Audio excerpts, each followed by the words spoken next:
बिस्मिल्लाहिर्रहमानिर्रहीम। प्यारे दोस्तों, अस्सलाम वालेकुम। उम्मीद है आप सब खैरियत से होंगे। दोस्तों, वीडियो अच्छी लगे तो आगे शेयर करें।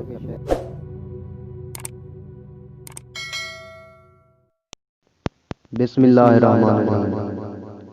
मदफन के मुतालिक अज़ाही उम्मुल मोमिनीन हज़रत आयशा सिद्दीक़ा रज़ियल्लाहु अन्हा से मरवी है, फरमाती हैं वालिद हजरत अबू बकर सिद्दीक रज़ियल्लाहु अन्हु के विसाल के बाद ये सवाल पैदा हुआ कि आप रज़ियल्लाहु अन्हु को कहाँ दफन किया जाए। कुछ सहाबा कराम रज़ियल्लाहु अन्हुम का ख्याल था कि जन्नतुल बकी में दफन किया जाए।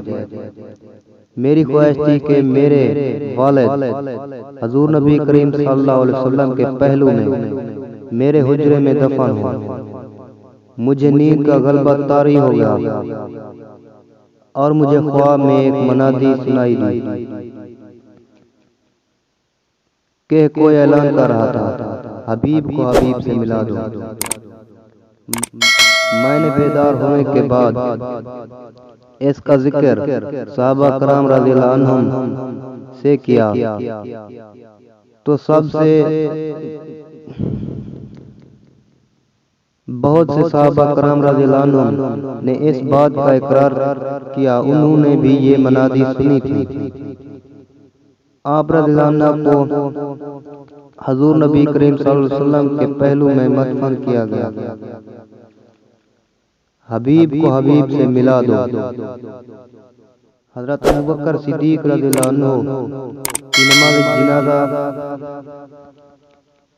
हजरत उमर रज़ियल्लाहु अन्हु ने पढ़ाई। फिर आप रज़ियल्लाहु अन्हु के जनाजे को हजूर नबी करीम सल्लल्लाहु अलैहि वसल्लम के रोज़ा मुबारक के सामने रख दिया गया।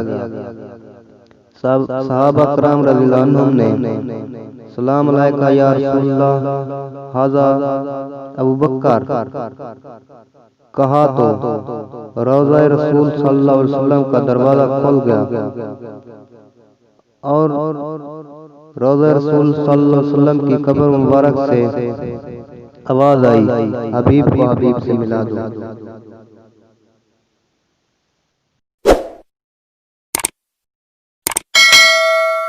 सदका जारिया समझ कर आगे शेयर कर दें।